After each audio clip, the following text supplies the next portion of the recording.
Follow me on Homer's epic tale, the Odyssey, as we journey with Odysseus on his quest to return home to his true love, Penelope. After spending 10 long years battling the Trojans in Troy to bring back Helen of Troy, Odysseus now faces an even greater challenge, finding his way back. We begin at the fall of Troy and the infamous Trojan horse. With the city in flames and pillaged, Odysseus sets sail with his men and ships, in search of supplies, heading north to Ismara. When they arrive, the Cicons' army who were loyal to Troy attack Odysseus and his men. The tribe is too large to demand supplies from, and a fierce battle drives Odysseus and his crew back to their ships. After barely surviving the battle with the Cicons, Odysseus and his men set sail for their home on the island of Ithaca, but a fierce storm suddenly erupts, battering their ships and sweeping them off course into uncharted waters. By the time the storm passes, Odysseus and his crew have no idea where they are, so they head for shore, eventually arriving at the land of the Lotus Eaters. Lost and confused, they ask the locals for directions back home, but instead of guiding them, the locals gave the crew a lotus flower. Unaware of its effects, the crew began to forget their past lives and felt a deep desire to stay on the island forever. As his men started to drift into sleep, Odysseus realized what was happening, carried his slumbering crew, and escaped, setting off to sea. As they were at sea, they spotted a campfire in the distance and headed toward it with a small group of warriors, bringing wine to trade. When they arrived, they found a cave filled with sheep, cheese, and meat. The crew, starving, began to eat. Suddenly, the cave's owner, a giant cyclops, returned and sealed the entrance with a massive boulder. Without warning, he devoured 2 of the warriors. Each morning, the cyclops would leave the cave, blocking the entrance again with the boulder. Returning to continue eating the warriors, Odysseus knew he couldn't overpower the cyclops, so he came up with a clever plan. He offered the cyclops wine until he was drunk and falling asleep. When the cyclops asked Odysseus his name, he replied, "My name is Nobody."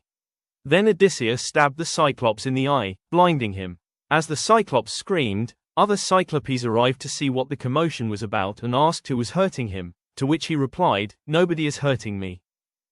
With the Cyclops now blind, Odysseus had no choice but to come up with another plan to escape. In the morning, as the Cyclops moved the boulder and let his sheep out to graze, he felt each one as they passed. Odysseus and his crew hid beneath the sheep and slipped past the Cyclops, making their way to the ships. When the Cyclops realized that Odysseus had escaped, he began hurling rocks in his direction, shouting abuse as they fled. Odysseus called back to him, "I'm not Nobody, I'm Odysseus." Unknown to Odysseus, the Cyclops revealed the name of his attacker to his father, Poseidon, the god of the sea. Poseidon cursed Odysseus to lose all his crew in his troubles ahead and to wander the seas for 10 long years before he could return home.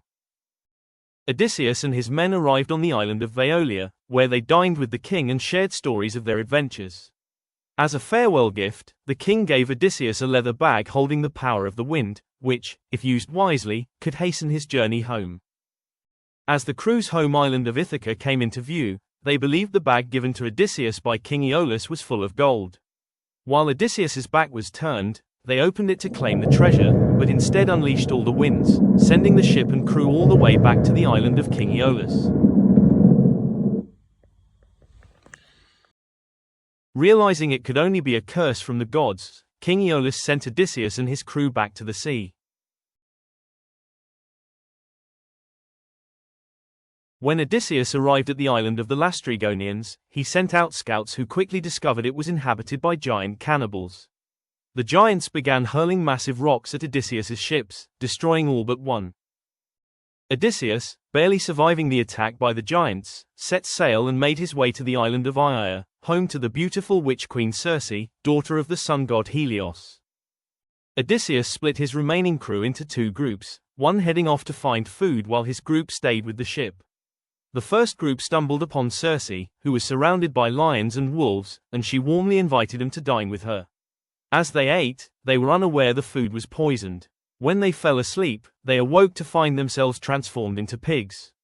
One crew member, who hadn't eaten at the table, managed to escape and return to the ship to tell Odysseus what had happened.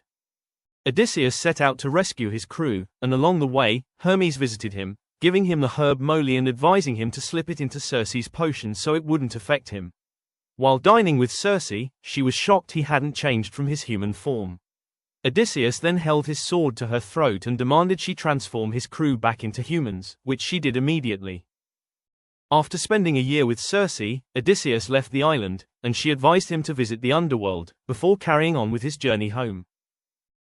After traveling west through an entrance of the underworld, he would make a sacrifice to the gods, and consult the blind prophet Tiresias for guidance on how to reach his home of Ithaca.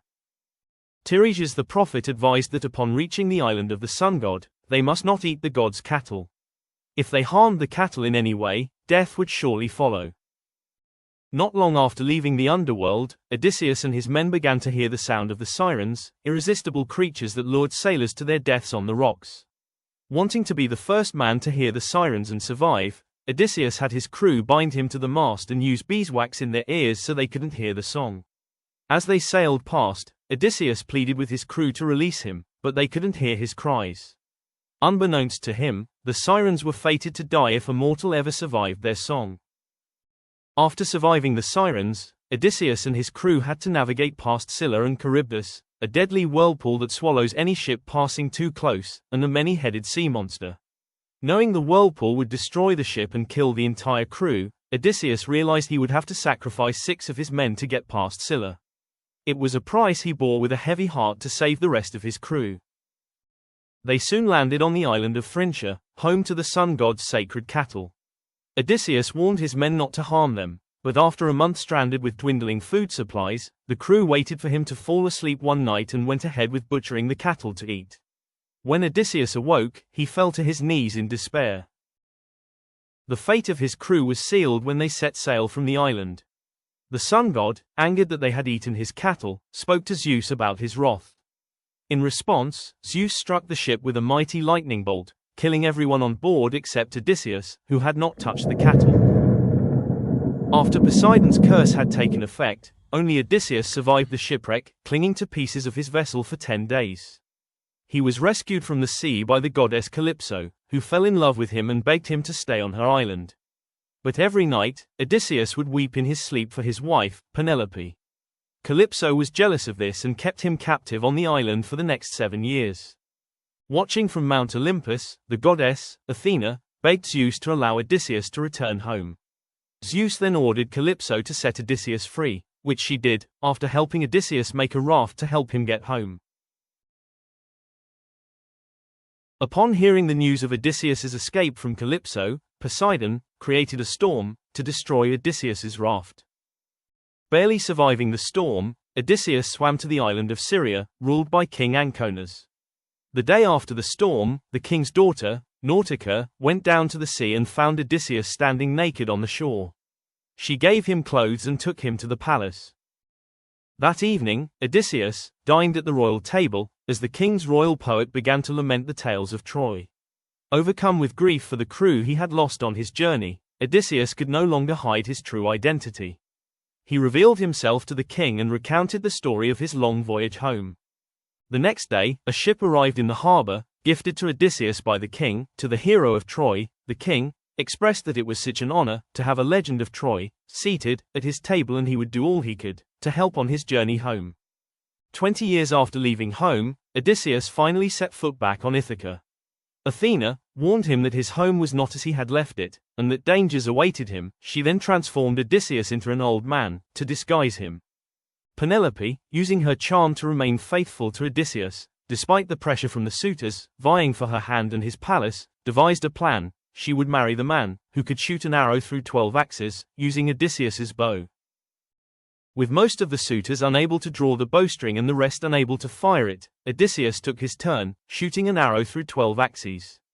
In that moment, he revealed himself to Penelope, transforming from an old man back into Odysseus.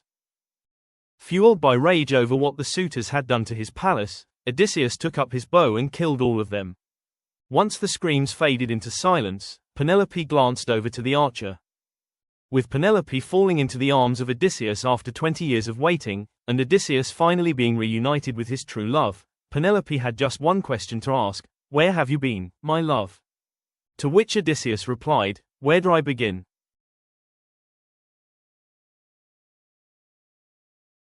Hope you enjoyed my short video of the Odyssey.